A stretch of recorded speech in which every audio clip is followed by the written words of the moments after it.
LFA fans, Abel Guillen. I'm here with Matt Dixon, 8-0. He's going to be fighting Justin Patterson. This is going to be UFC Fight Pass March 6th at the Bond Factory. Appreciate the time. Thanks for having me. Yeah, I appreciate you taking this time, especially the weigh-ins are about to go on to actually official weigh-ins. I always like to start off as like, what got you into MMA? What is it? Like I said, like that's something I want to do. Yeah. So my dad actually was the one that got me started with it originally. He was a boxer. He was into boxing, but he never got to fight. And so whenever he was a kid, he wishes his mom would have put him into boxing and all that good stuff. And so whenever I was young, he just wanted me to know how to defend myself. He wasn't worried about me competing or anything like that. He just was, hey, I want you to try this out. I want you to learn how to defend yourself. And so from day one, it was pretty good. I enjoyed the fun parts of it, but I hated going. I hated going to practice and all that stuff.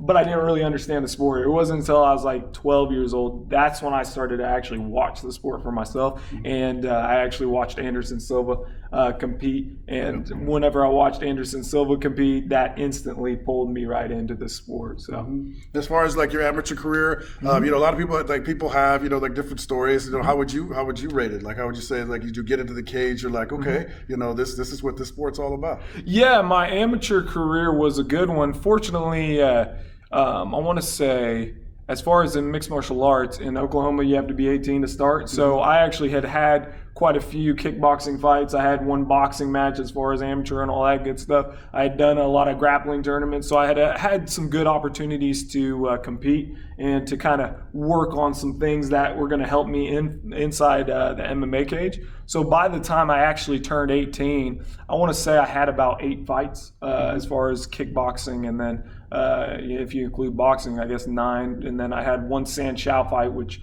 that's like kickboxing with some takedowns and different things like that. But anyways, yeah, my first fight went great. It actually was really fast, so I wasn't expecting it to be that quick or anything like that. But it ended in 22 seconds. I TKO'd him really quickly and all that good stuff. But it, obviously wasn't much experience. You know what I mean? So, which is that's a good experience, right? Right. It is an experience nonetheless, So, but it was good though. It was a good opportunity. It wasn't until probably my second or my third fight where I started to really get a feel of, okay, this is MMA. You know what I mean? All that good stuff. So at A&O, your last couple of wins have been very impressive. How would you say your cardio just hadn't had to be great, right? You know what I mean? Because you're going in there and you're taking care of business.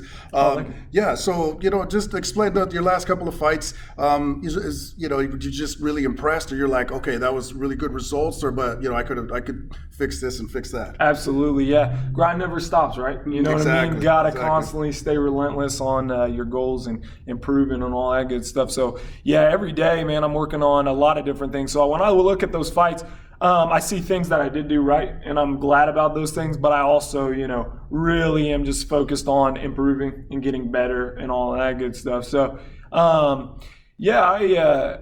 honestly, as far as this fight goes, my last fight was in April of last year. Yeah, so it's almost been about a year. Yeah, it's been about a year. So I'm really happy to be back in and all of that good stuff, because I didn't take any time off. I really stayed at it. I constantly thought I had a fight coming up.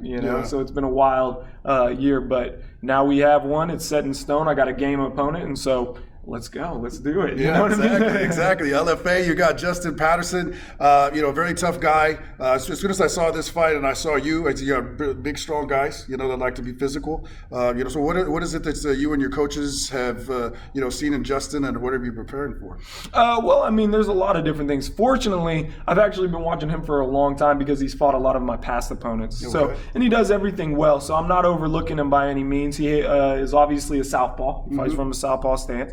He has some good, strong points. I'm not sure, exactly where his strongest point is. But that being said, I'm ready for whatever. I'm willing to take the fight to him, and I'm planning on doing that. So at the end of the day, it's my fight.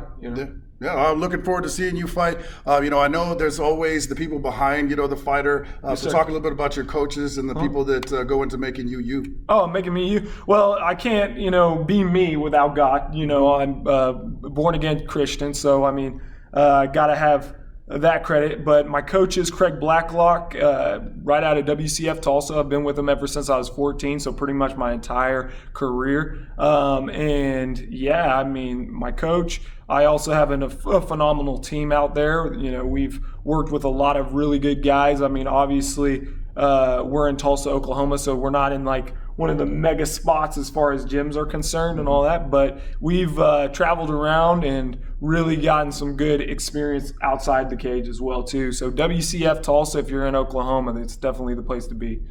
All right. Magic Matt Dixon. He's going to be fighting Justin Patterson. You can check it out on UFC Fight Pass March 6th at the Bond Factory. Sweet.